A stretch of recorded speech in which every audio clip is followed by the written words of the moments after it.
On this week's show, Brett Kulak, Jesperi Kotkaniemi, and I asked the panel if the Canadiens pulled the trigger on Nikita Scherbak too soon. This is Hockey Inside Out.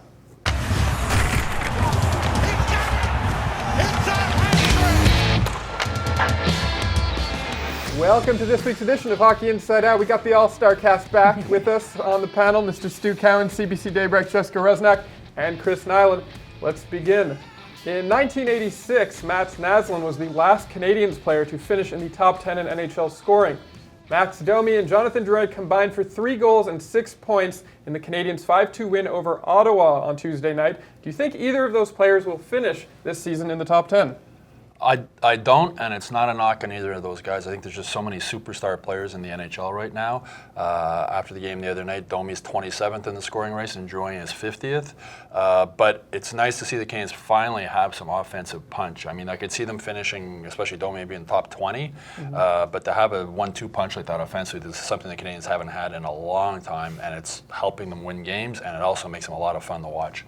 Well, that's just it. I think it's just nice that they're able to contribute to the Canadiens in a smaller scope of this rather than the larger picture, because I don't think that either of them will finish in the top 10. But they just make watching games that much more enjoyable, and it just seems like they're having fun playing together as well, and you can see the rest of the team sort of feed off of it. And it's just been a pleasant surprise, as we've been saying all year with Max Domi, that I'll be honest, back in June when the trade happened, I didn't think the Canadiens were going to come out on top with this one, but they've obviously proved me wrong. Yeah, the two of them are both good players. They're exciting to watch. When one of them is not going, it hurts the other one. So, and I think in the case of Max Domi, when the other one isn't going, I'm sure he's the type of guy who can get on him and get him going, which is a good thing. They seem to feed off each other pretty well. I don't think they'll end up top 10 for sure.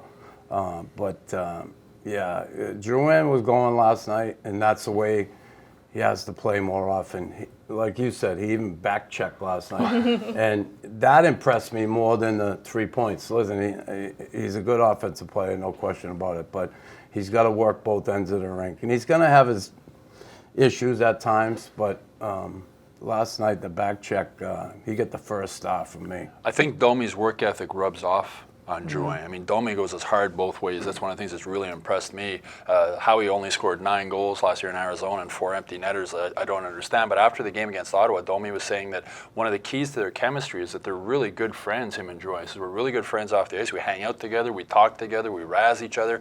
He says we enjoy each other's company on and off the ice. And that goes a long way to keeping that chemistry going on the ice. Charles Hudon has been in and out of the lineup all season. He was a healthy scratch versus Ottawa on Tuesday night.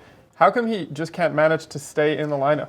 Well, there's some nights you see him. I know he got benched one game that he come out and he started hitting everybody. I think it was Boston. Yeah, he got hit in Boston. He got pissed off and he went and started running around, getting involved physically, like a different player. Listen, he has to generate some offense or create some opportunities, get some chances. It'd be nice to see him score, yes, but he's got to create some things. And if he's not, he's a liability defensively. He's not good in his own end. He gets lost a lot of times in his own end. It reminds me of Alex Galchenyuk in his own end. He just doesn't have a clue. And he's got to clean those things up in order to play for this coach. So, yeah. Well, that game you're mentioning, he set a team record with 13 hits that game against Boston, and the next game he had 2. And you're thinking, how do you not keep that going? To me, I think that Charles Hudon is one of those players that can excel at the American Hockey League, but just can't make that next jump. He's one of those guys you could see in 2 or 3 years, one of these veteran AHL guys who wins an AHL scoring championship. But at the NHL level, as Chris said, I think he struggles in his own end. I think he's a risky guy, and if he's not producing offensively, then Claude Julien makes it hard for him to put him in the lineup. And he's inconsistent as well, and that's something that he really has to fix. And there should be sort of more of a desperateness to his game, seeing that there's quite a few players that could interchange in the role that he's playing with them, that you would think that you would see more. Like you mentioned that game with Boston, that he followed it up with not a very good performance after that you can't be doing that you should try and bring your A game every single night. And that's what you've seen in the past with Charles Hudon, but I don't know if he maybe just became a little bit more comfortable, but he doesn't really have that extra push that he needs. Well, Kenny Agostino is a former AHL scoring champion, and you look at him, but he's so smart, his hockey smarts that he can play on the fourth line in the NHL. So if he's not scoring, maybe he can't score at the NHL level, but he can bring something else, and that's where Hudon needs to figure out if he's not scoring at the NHL level, he's got to bring something else to the team. And so far, apart from that one game where he had the 13 hits, he's been shaky with that. Do you think he'll get sent down to Laval by the end of the season? When you put him on waiver, he'd get claimed if they send him down. I'm pretty sure another team would take a chance on him. So that's going to be a juggling act for Marc Bergevin going forward. As Noah Juulsen's going to be coming back. I guess Xavier Ouellet's probably the guy who leaves then. But then who comes out of the lineup? So it's going to be they got a lot of bodies around. They're healthy, so it's going to be a juggling act going forward as to who stays here, who goes on waivers, and at some point I think Bergevin is probably going to pull off some kind of a trade. Brett Kulak was called up from Laval 2 weeks ago. He's been playing with Shea Weber. Do you see him as Weber's long-term defensive partner? I don't know about that, but right now I think he's doing a pretty good job. The kids come up, in junior and level, he's played on a top pair. It's different at this level, but he's done it before, so it's, I like some of the things he's done. He's moved the puck well. He's getting some pucks to the net. He plays physical.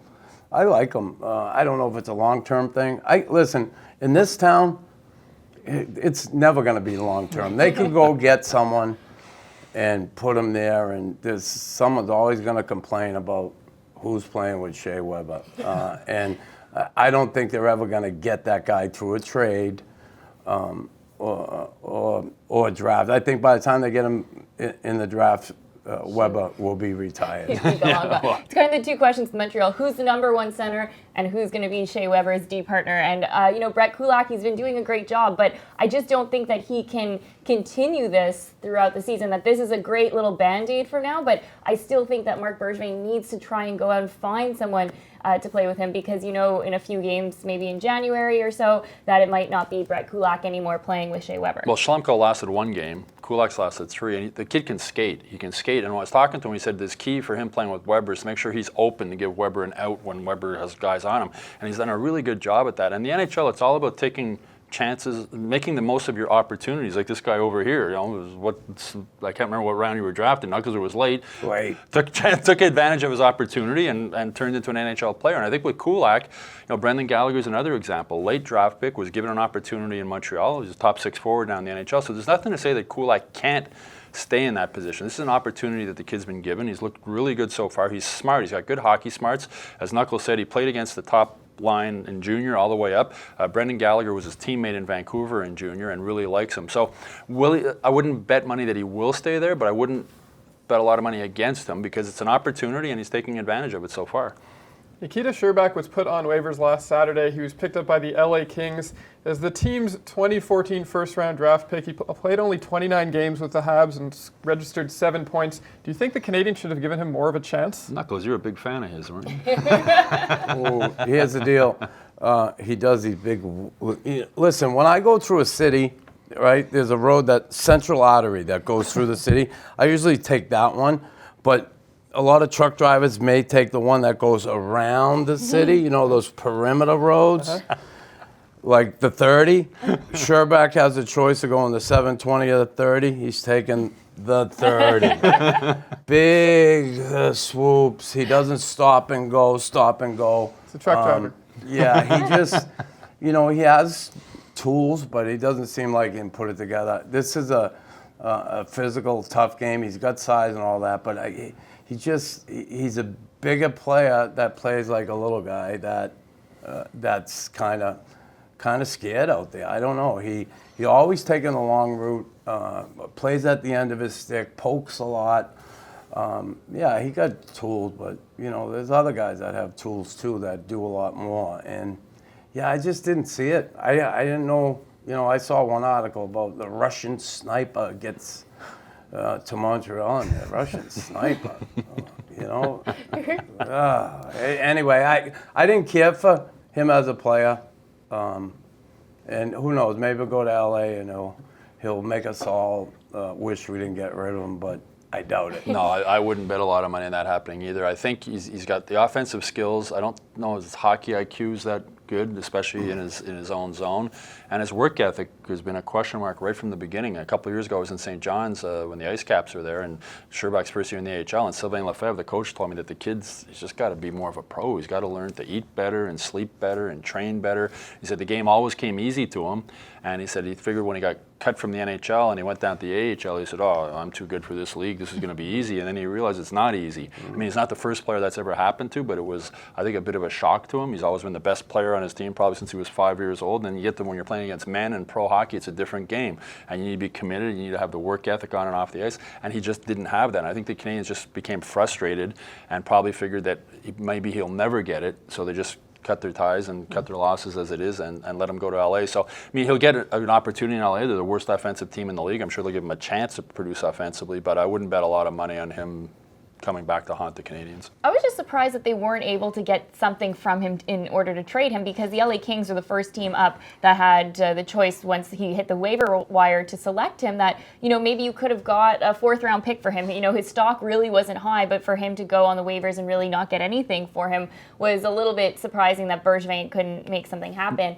But you also have to question the Habs development system right now. How many 1st round picks now are not in the Habs lineup and not at all anywhere near the Habs organization? That, you know, what is it that when they saw Scherbak back in 2014 that he wasn't able to develop into that player that they were hoping that he would be? Well, one NHL scout told me that his team was sort of maybe interested in Scherbak, and he basically told them he's going to be on waivers in a week. Wait, don't give up anything for him. It's like they couldn't get they weren't going to get anything really for him. It just shows you though what his reputation is around the league, that they couldn't get anything for him, that they let him go on waivers. But you're talking about the development. I think one of the things about scouting in the NHL, it's not just scouting the on-ice talent, it's also scouting the kid's personality, his work ethic, everything else. And that's where I think the Canadiens have come up short in the scouting department. You look at Galchenyuk, you look at Beaulieu, you look at Scherbak. These are 3 guys who Tenorti, had Tenorti less so. I mean, but these 3 guys, they had the talent. They talk to their coaches. They talk to this one, that one. They talk. You just never know, honestly,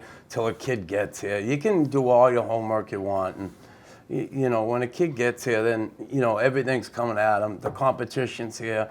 Like you say, you're coming out here playing against men. It's difficult. It's not that easy, and I get the character part of it, but you know, they do their homework as best they can, I think, on their character. And you know, you see it when kids get here and they step on the ice. It's frustrating at times, but that's why I say it all the time. It's a crapshoot, the draft. I mean, look at the players that are taken late that have been passed by in the 3rd and 4th round. All of a sudden they get here and it's like, oh yeah, here I am. Where were you in the draft? You know, Brendan Gallagher. Yeah, and you see them top guys who get drafted, the first 5 to 8 guys, you know, they got a legit shot at being NHL players, and after that, it's so iffy and such a crapshoot. Just never know. Well, I wrote a column this week with Paul Coffey, the Hall of Famer, saying 15 to 22 is the age group where you got to improve. And they said getting drafted just means you got drafted, nothing else. That's all it means. You got to work. Scherbak's 22, so that's that window, I guess, that he passed. The World Juniors are at the end of the month. Do you think the team will let Jesperi Kotkaniemi play? I don't think so, because the Montreal Canadiens need him.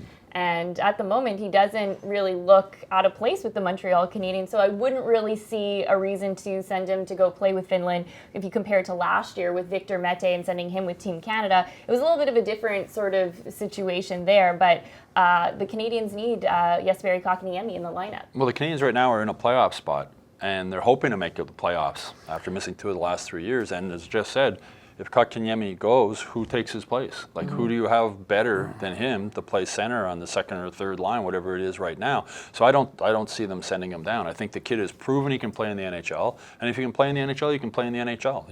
I don't think he needs to go there to get. I think he's going to learn more in the NHL, playing in the NHL with better players than he will going to the World Juniors. Yeah, he's not going anywhere. And again, you're right on when you say he's needed. They need him. Who are they going to put there? Pekka?